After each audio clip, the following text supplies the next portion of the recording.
গল্পকথন by Juthi চ্যানেলে আজকে শুনবেন হুমায়ূন আহমেদের লেখা উপন্যাস নবনী, পঞ্চম এবং শেষ পর্ব।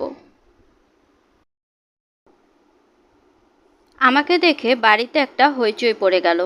মা আমাকে জড়িয়ে ধরে চিৎকার করে কাঁদতে লাগলেন। বাবা ভুরু কুঁচকে বললেন, মরা কান্না জুড়ে দিলে কেন? বড়ই যন্ত্রণা হলো তো। ইরা, তোর মাকে নিয়ে যা তো। মা আমাকে আরও শক্ত করে জড়িয়ে ধরল। কেউ আমাকে ছাড়ছে না। সবার মনেই অসংখ্য কথা জমা হয়ে আছে। সবাই আমাকে একসঙ্গে সব কথা শোনাতে চায়। ইরা চাচ্ছে আমাকে নিয়ে ছাদে চলে যেতে। তার নাকি অসম্ভব জরুরি কিছু কথা এক্ষুনি না বললেই নয়। তার জরুরি কথার আভাস পেয়েছি। মা কাঁদতে কাঁদতেই এক ফাঁকে আমাকে বলে ফেলেছেন, ইরার ভাঙা বিয়ে আবার জোড়া লেগেছে। ইরার ভাবি বোন নাকি বলেছে এই মেয়ে ছাড়া আর কাউকে সে বিয়ে করবে না। প্রয়োজন হলে সবার অমতে সে কোর্টে বিয়ে করবে। এদিকে বাবারও অনেক কথা বলার আছে। তিনি তার ইলেকশন করবেন বলে স্থির করেছেন। তবে এবার স্বতন্ত্র না, আওয়ামী লীগের টিকিটে নমিনেশন পাওয়া যাবে এই বিষয়ে তিনি নিশ্চিত।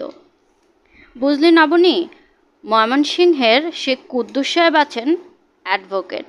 উনি হলেন বঙ্গবন্ধুর ফ্যামিলি ফ্রেন্ড। শেখ হাসিনা তাকে দেখলে ছুটে এসে কদমবুচি করেন। কুদ্দুস সাহেবই বললেন, নমিনেশনের ব্যাপারটা আমার উপর ছেড়ে দিন, এটা নিয়ে চিন্তা করবেন না, এটা কোনো ব্যাপারই না। আমি বললাম, আওয়ামী লীগের টিকিট পেলে তো মনে হয় জিতে যাবে। জেতাটা বড় কথা না, ইলেকশনে জেতা আমার উদ্দেশ্য না। আমার উদ্দেশ্য এই দেশের জন্য কিছু করা। বড়ই অভাগা দেশ। তুমি এবার তাহলে খুব জোরে সোরে ইলেকশন করছো? মানুষের চাপে পড়ে করতে হচ্ছে। সবাই তো চায় সৎলোক পাশ করে আসুক। চাওয়াটা তো অন্যায় না। তা তো বটেই।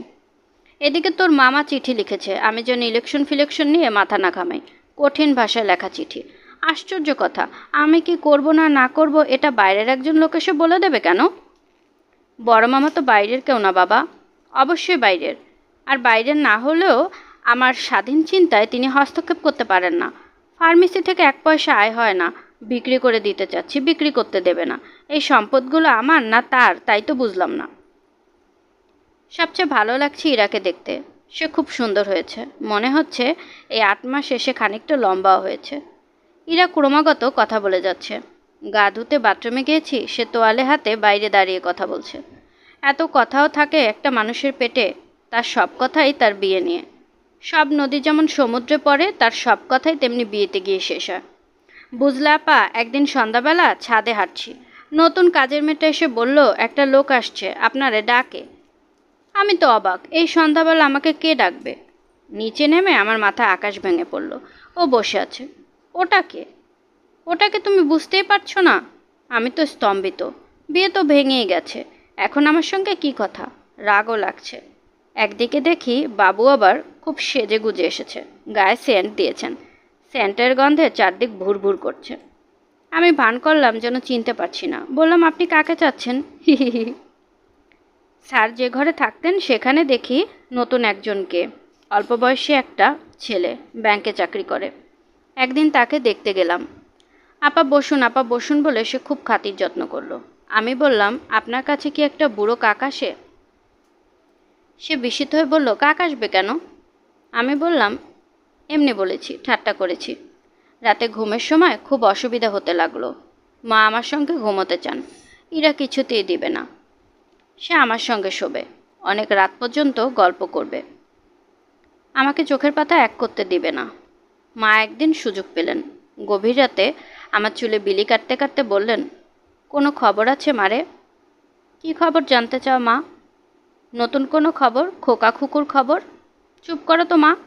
বল না রে মা, আছে কোনো খবর? তুমি বড্ড বিরক্ত করছো মা। সেদিন মাত্র বিয়ে হলো, এখনই কিসের খবর? আমি যে স্বপ্নে দেখলাম। রাখো তো তোমার স্বপ্ন, ঘুমাও।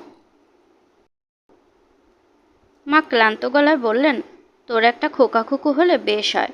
বাচ্চা না হওয়া পর্যন্ত বিয়েকে বিয়ে বলে মনে হয় না। মা চুপ করবে? নবনী, তোর অসুখটা আর হয় না? না, আর হবে না। আচ্ছা শোন, জামাই কি তোর ব্যাপারে স্যাপারে কোনোদিন কিছু জানতে চেয়েছে? না। এতদিন যখন চাইনি আর চাইবে না। মা ঘুমাও। মা ঘুমালেন না। অনেক রাত পর্যন্ত আমার মাথায় হাত বুলিয়ে দিলেন।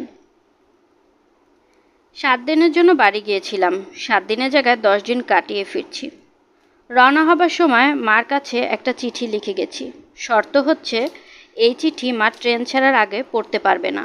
চিঠিতে লিখেছি, মা তুমি খবর জানতে চেয়েছিলে। হ্যাঁ খবর আছে। তুমি ঠিকই স্বপ্নে দেখেছ। বলতে খুব লজ্জা লাগলো। তোমার পায়ে পড়ি মা, আর কাউকে জানিও না। মানুষের চরিত্রের একটা অংশ উদ্ভিদের মতো। উদ্ভিদ যেমন মাটিতে শিকড় ছেড়ে দেয়, মানুষও তাই করে। কিছুদিন কোথাও থাকা মানে সেখানে শিকড় বসিয়ে দেওয়া। মাটি যদি চেনা হয় আর নরম হয় তাহলে তো কথাই নেই। 10 দিন মার কাছে ছিলাম। এই 10 দিনে শিকড় গজিয়ে গেল।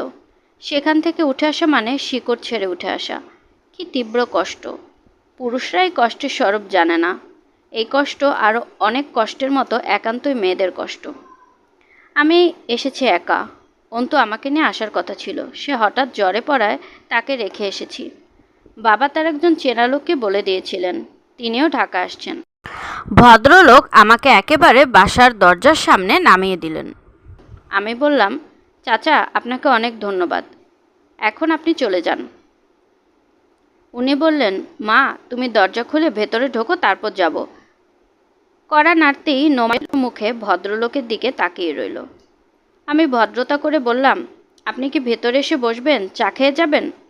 তিনি বললেন, না, আমি পরশুদিন নেত্রকোনা চলে যাব। তোমার বাবাকে বলবো তুমি ঠিকমতো পৌঁছেছ। জি আচ্ছা। নোমান আমার সুটকেস ব্যাগ ভেতরে এনে রাখছে। তার মুখ এমন অন্ধকার হয়ে আছে কেন কিছুই বুঝতে পারছি না। আমি বললাম, তুমি ভালো ছিলে?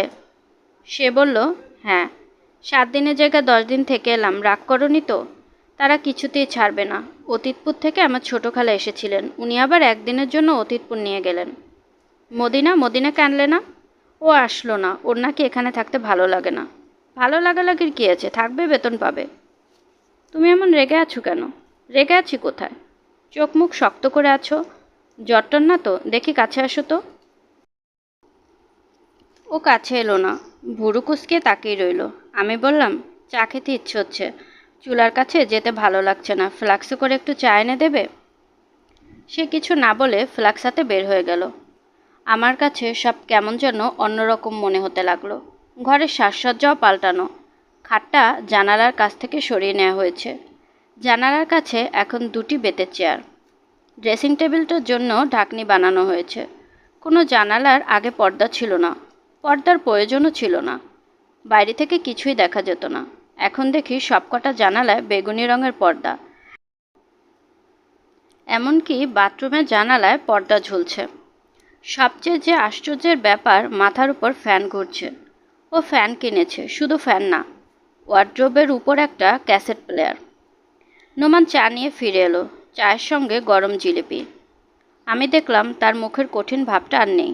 সে চায়ের কাপে চা ঢালতে ঢালতে বলল, আগে চা খাও, চা খেয়ে তারপর জিলাপি খাও। আগে জিলাপি খেয়ে চায়ের স্বাদ পাবে না। তোমার স্বাস্থ্য ভালো হয়েছে নবনী। বাপের বাড়িতে খুব আরামে ছিলে, তাই না? তুমি কি কষ্টে ছিলে? কষ্ট মানে দোজকের ভেতর ছিলাম। শফিক আর অহনার মধ্যে এমন ঝামেলা বেঁধে গেল, শুটিং ফুটিং কিছুই হয় নাই। তুমি মিটমাটের চেষ্টা চালাচ্ছ না? চালাচ্ছি, কাজ হবে কি না বুঝতে পারছি না। শফিক এখন আমাকেও ঠিক বিশ্বাস করে না। অবশ্য বিশ্বাস না করার কারণ আছে। অহনা করল কি, শফিকের সঙ্গে ঝগড়া করে রাত দুপুরে আমার এখানে এসে উপস্থিত। আমার বাসা নাকি লুকিয়ে থাকবে। লুকিয়ে থাকার জন্য এটাই নাকি আদর্শ যায়।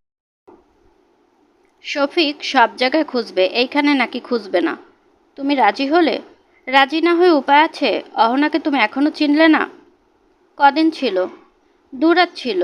2 রাতের জন্য পর্দা দিতে হয়েছে, ফ্যান লাগাতে হয়েছে। রাতে গান না শুনলে ঘুম আসে না।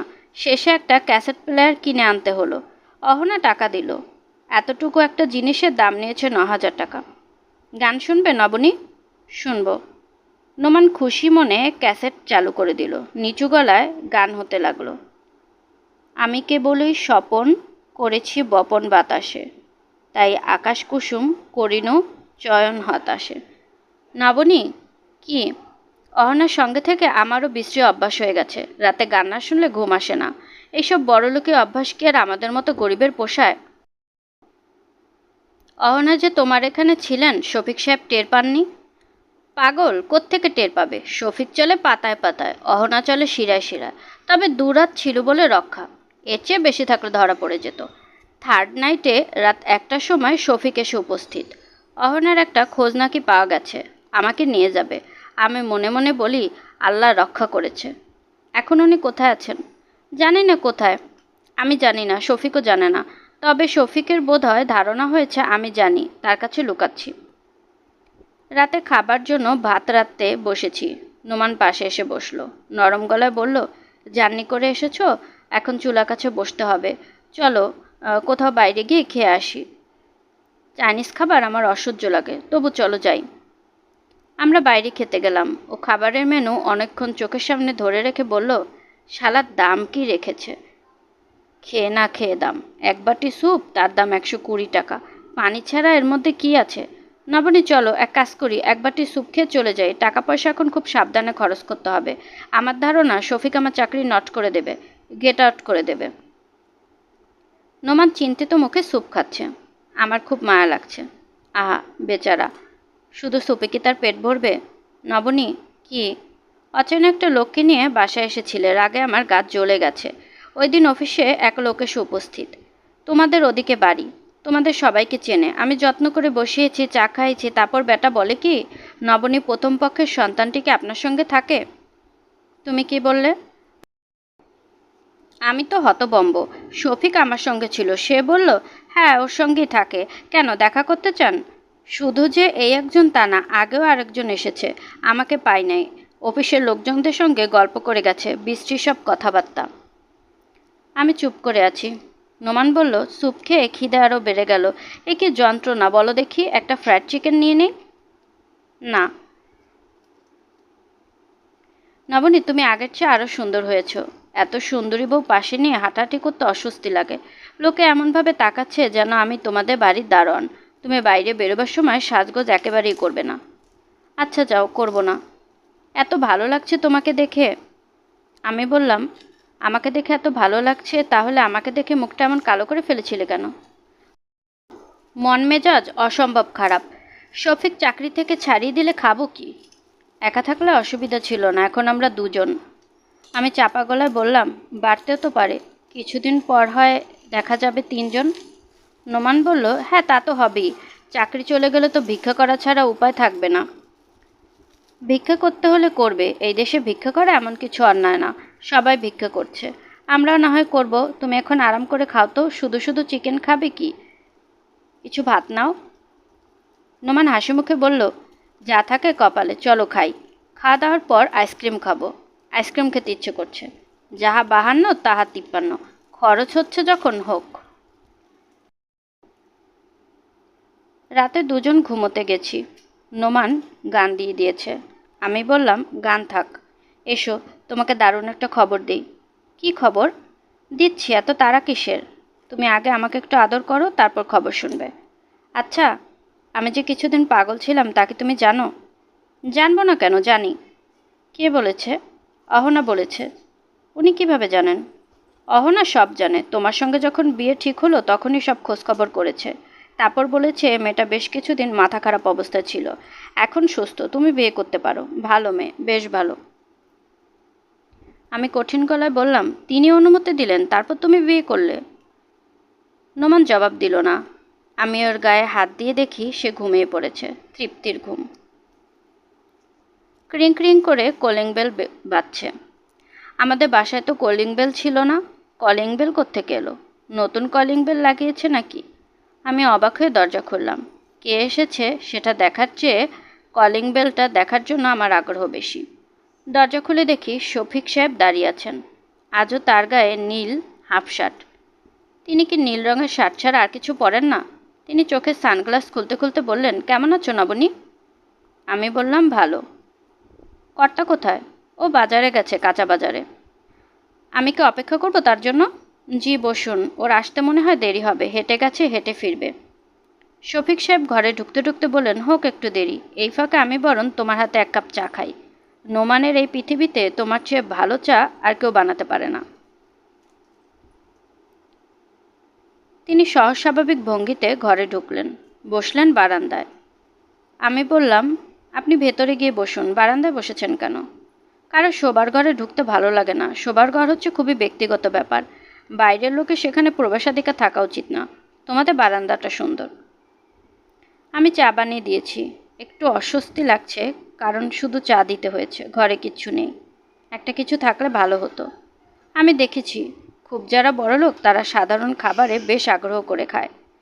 তিনি চায়ে চুমুক দিতে দিতে বললেন, নবনী, আমি নোমানের কাছে আসিনি, আমি আসলে তোমার কাছে এসেছি। অফিস থেকে দেখলাম নোমান বাজারের ব্যাগ হাতে বেরোলো। আমি সঙ্গে সঙ্গে তোমার কাছে চলে এসেছি, যাতে ওর সঙ্গে দেখা না হয়। আমি শঙ্কিত গলায় বললাম, আমাকে কিছু বলবেন? হ্যাঁ, লম্বা বক্তৃতা দেব। ধৈর্য ধরে তোমাকে শুনতে হবে। কথার মাঝখানে হাই তুলতে পারবে না। দেখো নবনী, আমি নোমানকে খুব পছন্দ করি। সে হচ্ছে জটিলতাবিহীন একজন মানুষ এবং ইন্টারেস্টিং মানুষ। স্কুলে একসঙ্গে পড়েছি, তারপর আর কোনো যোগাযোগ ছিল না। একদিন গাড়ি কিনতে বিজয়নগরে একটা শোরুমে গিয়েছি। হঠাৎ লক্ষ্য করলাম এক ভদ্রলোক গম্ভীর ভঙ্গিতে লেটেস্ট মডেলের গাড়ির দরদাম করছেন। আমি কাছে গিয়ে দেখি নোমান। আরে নোমান না, এখানে কি করছিস? সে লজ্জিত গলায় বলল, কিছু করছি না। আমাকে চিনতে পারছিস তো? পারছি, শফিক। চাকরি বাকরি কী করছিস? কিছু করছি না, বেকার। বেকার। গাড়ির দাম করছিস কী জন্য? সে হাসলো। আমি বললাম, দে, তুই পছন্দ করে একটা গাড়ি কিনে দে, আজ তোর পছন্দই কিনবো। সেই থেকে সে আমার সঙ্গে আছে। আনকন্ডিশনাল লয়ালিটি বলে একটা ব্যাপার আছে, যা মানুষের মধ্যে দেখা যায় না। নিম্ন শ্রেণীর প্রাণী কুকুরের মধ্যে খানিকটা আছে। সেই শর্তহীন আনুগত্য আছে নোমানের মধ্যে। পাশবিক গুণ হলেও এটা একটা বড় গুণ। নোমানকে পছন্দের আমার এই একটা কারণ। সম্প্রতি তার মধ্যে আমি একটা পরিবর্তন লক্ষ্য করছি। সে আমার কাছে অনেক কিছু গোপন করছে, যেটা আমার একেবারেই পছন্দ না। আমি খুব রাগ করেছি, অসম্ভব রাগ করেছি। শফিক সাহেব থামলেন, সিগারেট ধরালেন। আমি বললাম, আপনি কি ওকে বিদায় করে দিচ্ছেন? হ্যাঁ, দিচ্ছি। সে জানে আমি অহনার চিন্তা অস্থির হয়ে আছি, তারপরও সে তাকে তার বাসায় লুকিয়ে রাখে, অথচ আমাকে কিছুই বলে না। সে আমাকে বোকা ভাবে, মনে করে আমার বুদ্ধিও তার স্তরে, অথচ আমি তার ঘরে পা দিয়ে বুঝেছি অহনা এখানেই ছিল। বেগুনি ওর প্রিয় রং, বেগুনি রঙের পর্দা নোমানের ঘরে ঝুলবে আর আমি কিছুই বুঝবো না? আমি বললাম, শফিক ভাই, আপনি এসব কথা ওকে সরাসরি না বলে আমাকে বলছেন কেন? তোমাকে বলছি তার কারণ আছে। অহনা একটা ভয়ঙ্কর খেলা খেলার চেষ্টা করছে। এই খেলায় নোমানের একটা ভূমিকা আছে, সে তা জানে না। সে কিছুই বুঝতে পারে না। সে জানে না যে অহনা তার ভ্যানিটি ব্যাগে ইদানে একটা ছোট্ট পিস্তল রাখে। এই পিস্তলটা সে কেন রাখে? সেলফ প্রোটেকশনের জন্য না, তার উদ্দেশ্য অন্য। উদ্দেশ্যটা কি? আমি পরিষ্কার জানি না, একটা অনুমান আমার আছে। অনুমানটা স্পষ্ট নয়, অস্পষ্ট। ওকে ওর জীবনের শুরুতে আমি নানাভাবে ব্যবহার করেছি। আমি ফেরেশতা না, আমার অনেক দোষ ত্রুটি আছে। অহনার উপর কিছু অন্যায় আমি শুরুতেই করেছি, পরবর্তী সময় সে অন্যায় আমি দূর করার চেষ্টা করেছি। ওকে বিয়ে করেছি, ভালোবাসায় ডুবিয়ে দেওয়ার চেষ্টা করেছি।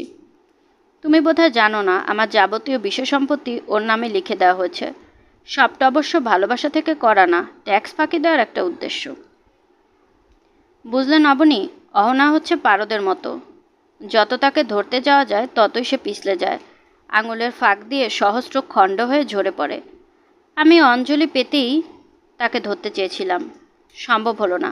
সে এখন যেটা চাচ্ছে তা হচ্ছে আমাকে কঠিন শাস্তি দেওয়া। কিভাবে সে তা দেবে আমি জানি না, নোমান জানে। সে আমাকে বলবে না। অহনা নোমানের উপরও পুরোপুরি ভরসা করছে না। তার আরও লোক আছে, প্রাইভেট ডিটেকটিভ ধরনের লোক। ওরা আমার পেছনে পেছনে ঘুরছে। শুধু যে আমার পেছনে ঘুরছে তাই না, তারা আরও কিছু কাণ্ডকারখানা করছে যার কারণ আমি ধরতে পারছি না। যেমন তারা এতিমখানায় ঘুরছে। শুনতে পাচ্ছি আমার ধানমন্ডির বাড়িটায় অহনা একটা মহিলা দুস্থ কেন্দ্র করবে। এটা কি অদ্ভুত পাগলামি না? শফিক সাহেব চুপ করলেন, হাতের আধখাওয়া সিগারেট ফেলে দিয়ে আরেকটা ধরালেন। তাকে খুব অস্থির লাগছে। আমি বললাম, আপনি কি আরেক কাপ চা খাবেন? হ্যাঁ, খাবো। আমি চা ঢেলে দিলাম। তিনি বললেন, থ্যাঙ্কস। রাগের মাথায় হরহর করে তোমাকে অনেক কথা বলে ফেললাম। এখন কি আপনার রাগ কমেছে? আমার স্বভাব অহনার মতো না। আমি যেমন চট করে রাগি না, তেমনি চট করে আমার রাগও পড়ে না। যাই হোক নবনী, শোনো, আমি নোমানকে আমার কাছে আর রাখবো না। তোমার জন্য সবচেয়ে ভালো হবে তুমি যদি ওকে নিয়ে দূরে কোথাও চলে যাও। অহনার স্পেয়ার অফ ইনফ্লুয়েন্সের বাইরে।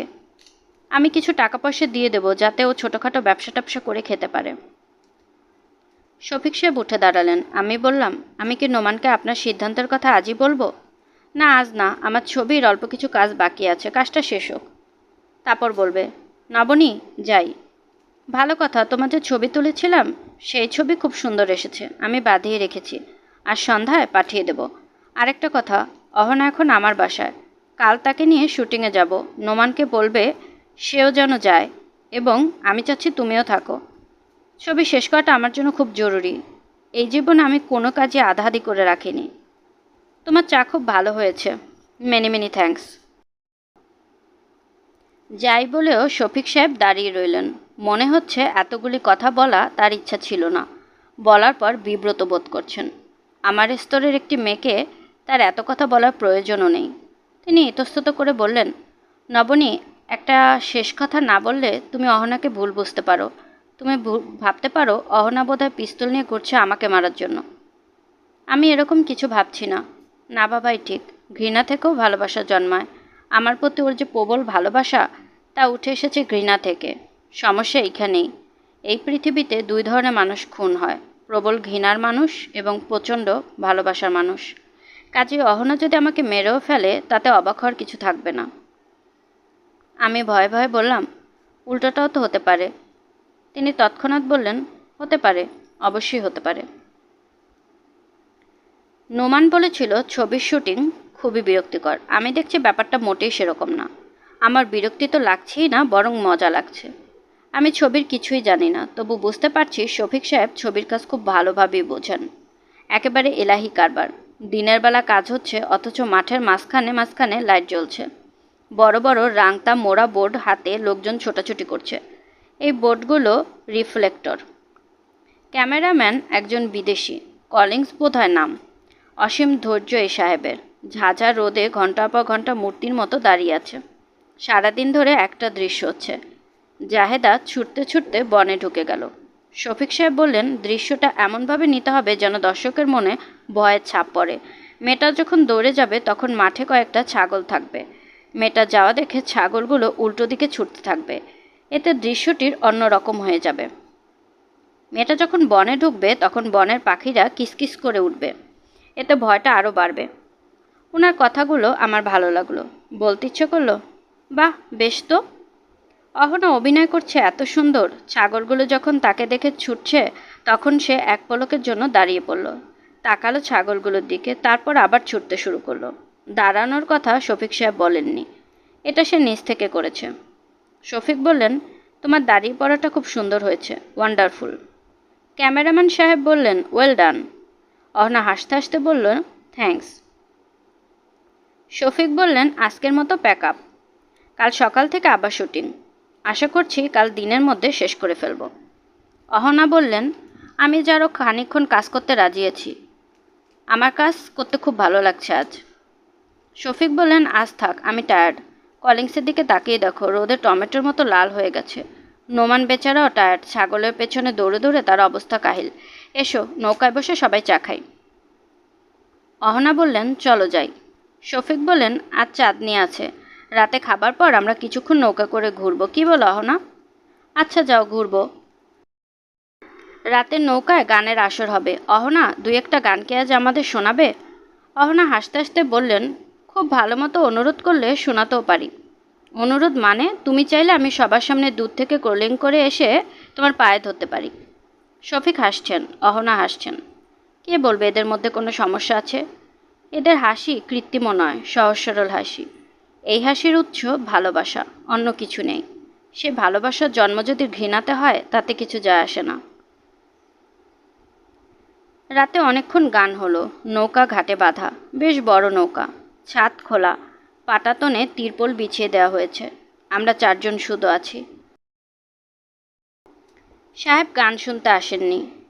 তিনি নাকি একা একা গাঁজা খাবেন। বাংলাদেশে এসেছেন আরাম করে গাঁজা খাবার জন্য। নোমান আজকের দিনে পরিশ্রমের জন্যই বোধহয় পাটাতনে কাত হয়ে শুয়ে ঘুমাচ্ছে। বেশ কয়েকটা তাকিয়ে আছে। বেচারার মাথার নিচে একটা দিয়ে দিলে আরাম করে ঘুমাতে পারত। আমার দিতে লজ্জা লাগছে। শফিক সাহেব বসেছেন অহনা পাশে, আমি অন্যদিকে। অহনা পরপর 3টি গান করলেন। সবার শেষে গাইলেন, নিশীতে কি করে গেল মনে, কি জানি কি জানি, সে কি ঘুমে সে কি জাগরণে, কি জানি কি জানি। গাইতে গাইতে টপ টপ করে তার চোখ দিয়ে পানি পড়তে লাগলো। চাঁদের আলোয় কান্না ভেজা মুখ এত সুন্দর দেখায়। আমি মুগ্ধ হয়ে তাকিয়ে আছি। মনে মনে ভাবছি, এমন একটা গুণী মেয়েকে ভালোবেসে কষ্ট পাওয়াতেও আনন্দ আছে। এদের তো অঞ্জলি পেতেই ধরে রাখতে হয়। অহনা শাড়ির আঁচলে মুখ মুছে হঠাৎ কঠিন স্বরে বললেন, রাত 1টার সময় এখান থেকে একটা ট্রেন ঢাকা যাবে। ওই ট্রেনে আমি চলে যাব। নোমান যাবে আমার সঙ্গে। শফিক অবাক হয়ে বললেন, তার মানে? অহনা বললেন, মানে টানে জানি না, আমার ভালো লাগছে না। এই নোমান, ওঠো তো, ওঠো, তুমি আমাকে নিয়ে ঢাকা যাবে। শফিক বললেন, তোমার যদি যেতেই হয় তুমি যাবে, কিন্তু একা যাবে কেন? আমরা সবাই যাব। তুমি চলে গেলে আমরা এখানে থেকে কি করব? না, আমি একা যাব, তোমরা পরে আসবে, শুধু নোমান আমার সঙ্গে যাবে। শফিক সিগারেট ধরাতে ধরাতে বললেন, দেখো অহনা, নোমানের স্ত্রী এখানে আছে। সে তার স্ত্রীকে ফেলে তোমাকে নিয়ে যাবে, এটা তুমি কেন ভাবছো? হঠাৎ করে তোমার কি হয়েছে? আমি জানি না, তবে তুমি পাগলের মতো আচরণ করছো। মোটেই পাগলের মতো আচরণ করছি না, যা করছি ঠান্ডা মাথায় করছি। নোমান তোমার সঙ্গে যাবে আর তার স্ত্রী এখানে থাকবে? অহনা তীব্র গলায় বলল, হ্যাঁ, এতে তেমন কোনো সমস্যা হবার কথা না। আশা করা যেতে পারে গভীর রাতে তুমি তার ঘরের দরজা ধাক্কা দেবে না, আর যদি দাও তাতেও ক্ষতি নেই। এই মেয়ের অন্য পুরুষের সঙ্গে শুয়ে অভ্যাস আছে। আমি অবাক হয়ে তাকিয়ে আছি। কি বলছে এই মেয়ে? সে কি সত্যি এসব বলছে, না আমি ভুল শুনছি? শফিক চিৎকার করে বললেন, চুপ করো, you are out of your mind. তুমি চেঁচিও না, I am not out of my mind, I never was. যা বলছি ঠিকই বলছি। এই দারুণ রূপবতী এবং পুণ্যবতী মহিলার একটি অবৈধ মেয়ে আছে, এতিমখানায় বড় হচ্ছে। আমি মূর্তির মতো বসে রইলাম। নোমানের ঘুম বোধহয় ঠিকমতো ভাঙেনি। সে হতভম্ব হয়ে একবার আমার দিকে তাকাচ্ছে, একবার তাকাচ্ছে অহনার দিকে। আমার শরীর থরথর করে কাঁপছে। আমি কি পানিতে পড়ে যাচ্ছি? শফিক ছুটে এসে আমাকে ধরে ফেললেন। শান্ত স্বরে বললেন, নোমান, তুই অহনাকে নিয়ে যা, আমি নবনীকে দেখব। তুই চিন্তা করিস না, যা, প্লিজ যা। নোমান অহনার সঙ্গে চলে যাচ্ছে। আশ্চর্য, সে একবারও পেছনের দিকে তাকাচ্ছে না। শফিক বললেন, নবনী, তুমি কিচ্ছু মনে করো না, ওর মাথা খারাপ হয়ে গেছে, এরকম করে। আমি হাত জোর করে ওর হয়ে তোমার কাছে ক্ষমা প্রার্থনা করছি। আমি ক্লান্ত গলায় বললাম, শফিক ভাই, আপনি কি আমাকে আমার বড় মামার কাছে পৌঁছে দেবেন?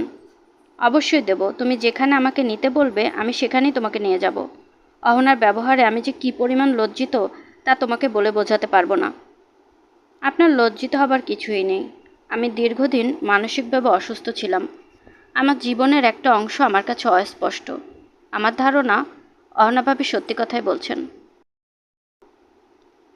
আমার এমন লাগছে কেন? শ্বাসকষ্ট হচ্ছে। আমি নৌকার উপর বসে আছি। নৌকাটা খুব দুলছে। এত দুলছে কেন নৌকাটা? নৌকার পাটাতন এটা কি, কাক না? ওই বুড়ো কাকটা না? আবার কতদিন পর কাকটা দেখলাম। আমি বললাম, এই এই, আয়।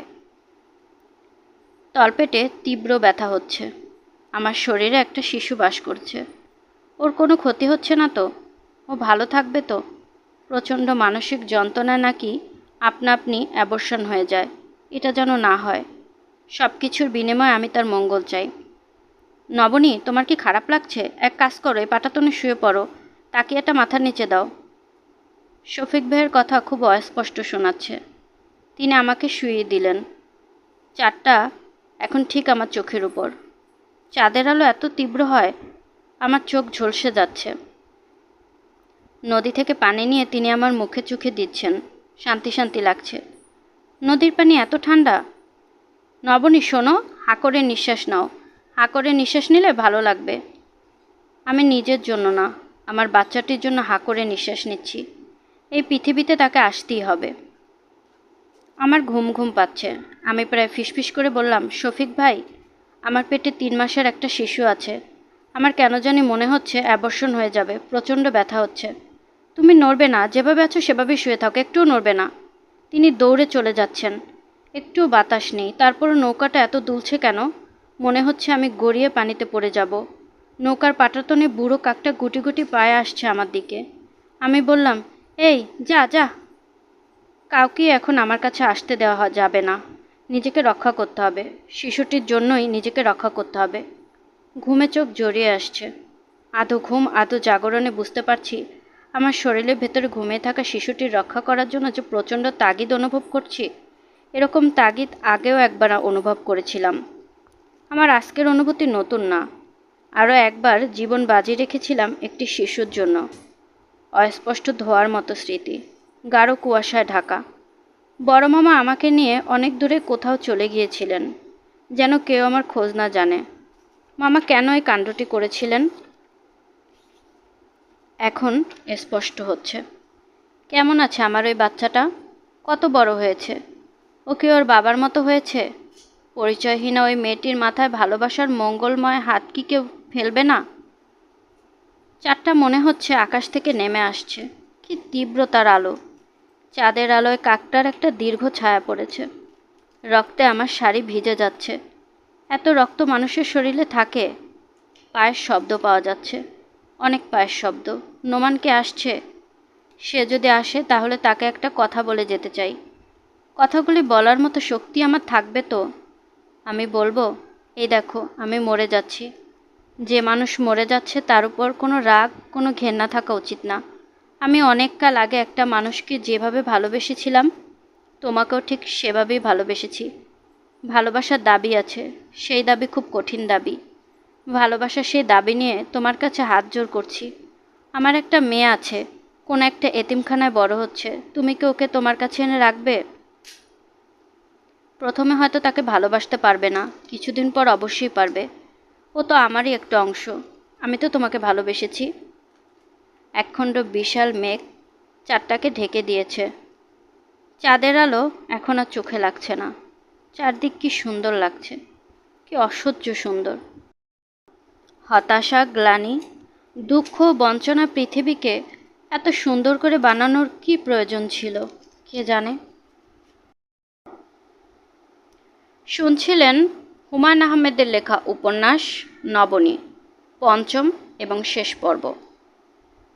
আজকের পর্বটি কেমন লাগলো অবশ্যই কমেন্ট করে জানাবেন, এবং গল্প পাঠ ভালো লাগলে প্লিজ আমার চ্যানেলটি সাবস্ক্রাইব করে রাখবেন। চাইলে বন্ধুদের সাথেও শেয়ার করতে পারেন। গল্পকথন বাই জুথি চ্যানেলের সাথেই থাকবেন আশা করছি। আল্লাহ হাফেজ।